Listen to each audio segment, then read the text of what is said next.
안녕하십니까. 상쾌한 하루의 시작 JTBC 아침 뉴스입니다. 전북은 어젯밤 사이 완주 19, 전주 9.5, 무주 4.0mm 등의 비가 내렸습니다. 현재 완주 등 일부 지역에 산발적으로 빗방울이 떨어지고 있습니다. 오늘은 비 소식 없이 구름 많은 날씨를 보이겠습니다.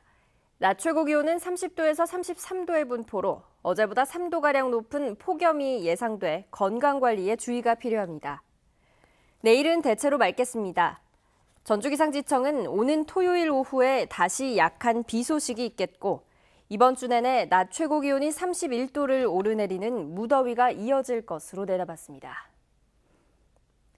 현대중공업 군산조선소가 결국 문을 닫아 5천여 명의 근로자가 일자리를 잃었습니다. 극심한 생계난에 내몰린 근로자들은 내일을 기약할 수 없는 막막한 하루하루를 보내고 있습니다. 김진형 기자입니다. 이른 새벽 좁은 인력사무소는 일감을 찾아 나온 사람들로 북적거립니다. 올 초 군산조선소를 그만둔 김민우 씨도 벌써 한 달째 이곳으로 출근하고 있습니다. 생계를 위해 깬 적금도 바닥나 더 이상 기댈 데가 없기 때문입니다. 지금까지 모범원들은 이제 생계를 하다가 정 안 되니까 어차피 실업급도 끝나고 여기 나오면 돈 나오니까 이렇게 나오고. 가장의 수입이 턱없이 줄어들자 배우자들도 일터로 뛰어들고 있습니다. 하지 말라 그랬었는데 안 할 수는 없고 나와야죠. 자기가 번다고 하지만은 끝이 보이지 않는 생활고가 가정 해체로 이어지는 경우도 있습니다. 김태영 씨는 아이들 교육비도 댈 수 없을 만큼 어려워져 가족이 뿔뿔이 흩어졌습니다. 생활이나 가정적으로나 많이 힘들어졌죠. 저뿐만 아니고 다른 사람도 마찬가지일 겁니다. 그거. 군산조선소가 문을 닫으면서 근로자와 가족들은 한 치 앞도 내다볼 수 없는 벼랑 끝으로 내몰리고 있습니다. JTBC 뉴스 김진영입니다. 군산조선소 종사자들이 겪는 고통은 이처럼 크지만 정부 대책 발표는 계속 미뤄지고 있습니다. 오는 20일쯤 발표될 정부 대책에 꼭 포함돼야 할 지원 방안을 알아봤습니다. 김철 기자입니다. 정부가 문을 닫은 군산조선소의 대책으로 다양한 대안을 검토하고 있습니다. 군산 시민의 생활 여건 개선과 농업 활성화, 그리고 친환경 자동차 부품 지원과 건설기계 산업 확대 등입니다. 그러나 조선소 종사자들이 원하는 근본 대책은 재가동뿐입니다. 군산에 그 어떤 산업이 오더라도 한때 5천 명 넘게 고용한 조선소를 대체할 수 없기 때문입니다. 재가동 과정에서 주문과 설계 등에 1년 가까이 걸리는 만큼 울산 조선소 물량을 군산으로 가져오는 것도 시급합니다. 신규 물량을 받아서 설계를 하고 준비 단계를 거치면 한 1년의 소요가 필요하기 때문에 그것을 당기기 위해서는 지금 울산에 배정되어서 설계가 진행되고 있는 것을 군산에 미리 좀 배치를 해주고 하청업체의 추가 피해를 막기 위해 해양선박금융공사 신설을 서둘러야 합니다.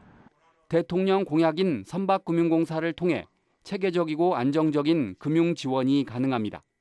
금융 지원을 위해 한국해양선박금융공사를 설립하겠습니다. 신규 선박 발주, 노후 선박 교체, 공공선박 발주, 금융 지원, 해외 항만 개발 등 할 수 있는 모든 정책 수단을 총동원하겠습니다.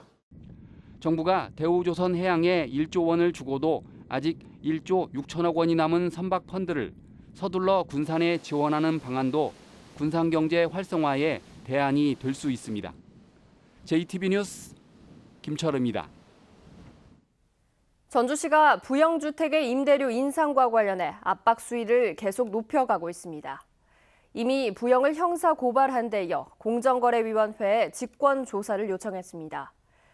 전국 약 20개 시군과 공동 대응 방안도 모색할 예정입니다. 이승환 기자입니다. 전주시는 임대료 상승폭은 2.6%가 적정한데도 부영이 5%까지 올렸다며 형사 고발한 상황. 부영 측은 전주시가 임대료 산정 기준을 잘못 적용했다며 강하게 반발하고 있습니다. 주택임대차보호법에 나와 있는 주거비 물가지수나 인근지역 전세 가격 변동률을 고려하는 기준이 합당한가 이 문제 커다랗게 의문이 드는 겁니다. 전주시는 하지만 여기서 한 발 더 나아가 공정거래위원회 시장감시국 서비스업 감식과에 직권조사를 요청했습니다. 부영 측이 법정 한도까지 임대료를 올려 서민들의 삶을 옥죄고 있는 만큼 이를 통해 주택법 개정까지 이어간다는 계획입니다. 공정거래위원회에 이런 실상을 낱낱이 이야기하고 또 공정거래위원회에서 조사를 통해서 서민들의 임대료 인하와 또 아울러서 주택법이 개정될 수 있는 근거를 마련하고자 오늘 조사를 요청하게 됐습니다. 현재 부영 임대아파트가 있는 지역에서는 대부분 전주시와 같은 고민을 안고 있습니다. 저희도 최근에 5% 인상하겠다고 해가지고 민원이 생겨가지고 지금 사업 주체하고 저희하고 지금 협의하고 있는 중에 있고. 전주시는 전국 20여 개 시군 관계자들과 머리를 맞대고 공동 대응 방안을 논의하기로 했습니다. 전주시와 부영 측의 입장차가 뚜렷한 가운데 임대료 상승폭을 낮추기 위한 전주시의 압박이 전방위로 확산되고 있습니다. JTB 뉴스 이승원입니다. 차로를 바꾸는 차량을 골라 일부러 사고를 내고 끼어들기로 몰아 억대 보험금을 타낸 일당이 붙잡혔습니다. 피해를 막기 위해서는 반드시 상대 차량의 블랙박스를 확인하는 게 중요합니다. 나금동 기자가 보도합니다.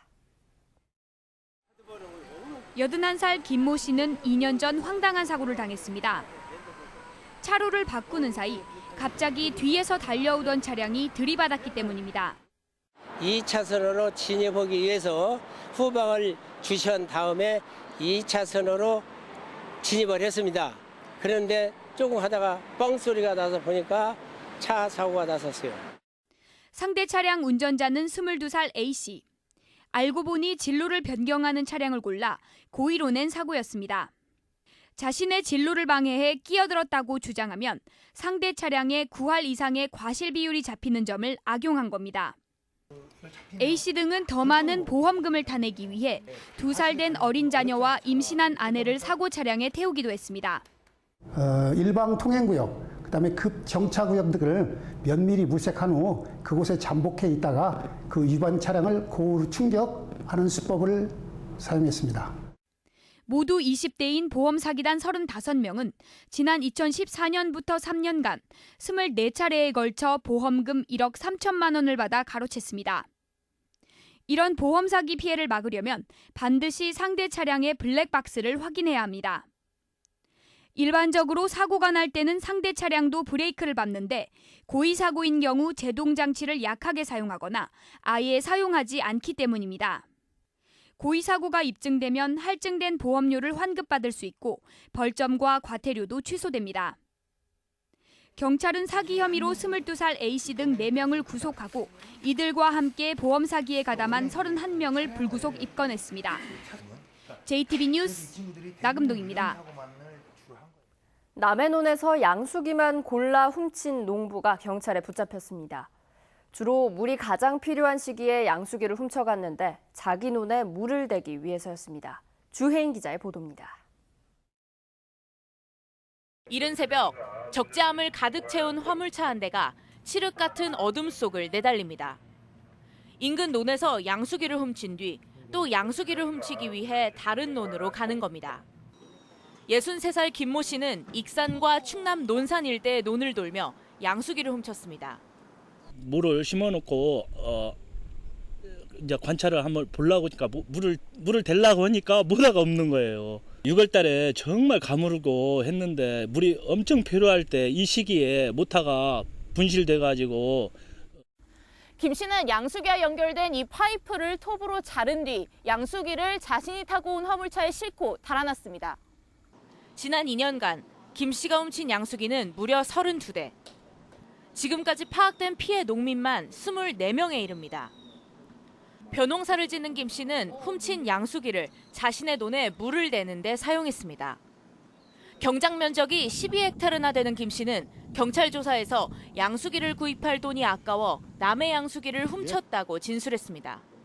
농번기인 6, 7월 달에 집중적으로 양수기를 절취했는데요. 올해는 가뭄이 들어서 6, 7월 달에 총 7대를 절취했는데 그 농민들의 피해가 더 많은 것으로 지금 파악이 되고 있습니다. 제 논에만 물을 채우려던 한 농민의 이기심이 가뭄으로 타들어간 다른 농민들의 마음까지 짓밟았습니다. JTB 뉴스 주예인입니다. 남원시가 조선 후기 양반 가옥인 몽심제 등 10곳을 남원의 숨은 보석으로 선정하고 홍보에 나섰습니다. 고려와 조선의 건국 설화를 지니고 있는 임실 성수산 자연휴양림이 휴양 힐링타운으로 조성됩니다. 시군 소식 정원희 기자입니다. 중요 민속 자료로 지정된 남원 몽심제입니다.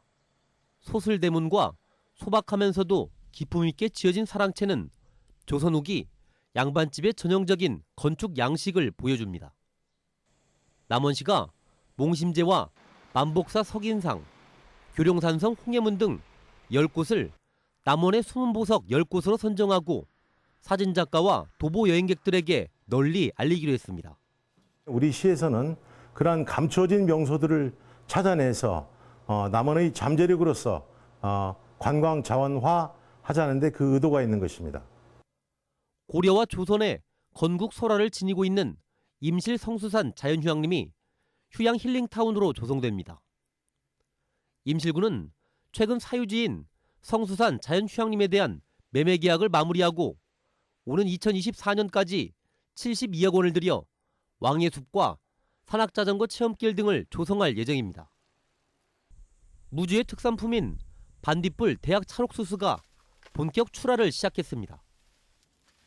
반딧불 대학 찰옥수수는 무주군 무풍면과 설천면 등 해발 400m 이상 고랭지에서 재배돼 껍질이 얇고 식감이 좋은 게 특징이며 각 읍면사무소나 무주군이 운영하는 반딧불 사이버 장터에서 구매할 수 있습니다. 순창 청소년 문화의 집에 보드게임방과 만화 카페방이 문을 열었습니다. 순창구는 청소년 문화의 집을 리모델링해 청소년들이 좋아하는 공간을 조성했다며 청소년들의 눈높이에 맞는 프로그램을 더 확충해 나갈 계획이라고 밝혔습니다. JTB 뉴스 정원익입니다. 지정 폐기물이 불법 매립된 익산시 낭산면의 한 폐석산에서 침출수가 인근 논으로 유출됐습니다. 익산시는 어제 9시쯤 폐석산 저류지의 침출수가 많은 비에 넘쳐나면서 인근 논으로 유출되자 양수기를 동원해 논에서 침출수를 수거하고 차단막을 설치했다고 밝혔습니다. 이 폐석산의 침출수 유출은 지난달 26일과 29일에 이어 세 번째입니다. 새만금개발청이 10%로 한정된 지역업체 참여 비율을 30%로 늘리기로 하자 전라북도가 지역의 인력과 자재 비율도 함께 늘려달라고 요구하기로 했습니다. 전라북도는 지역업체 참여 비율이 30%로 늘어나는 과정에서 지역 인력과 자재가 함께 증가해야 새만금공사가 지역 경제 활성화에 도움을 줄 수 있다고 밝혔습니다. 부안여고 성추행 피해 학생이 20여 명 더 늘었습니다. 전북경찰청은 지난주 부안여고 2, 3학년 학생 360명을 조사한 결과 20여 명이 추가되면서 피해 학생이 모두 50여 명으로 늘었다고 밝혔습니다. 경찰은 부안여고 방학일인 21일 전까지 추가된 피해 학생들에 대한 조사를 모두 마무리할 예정입니다.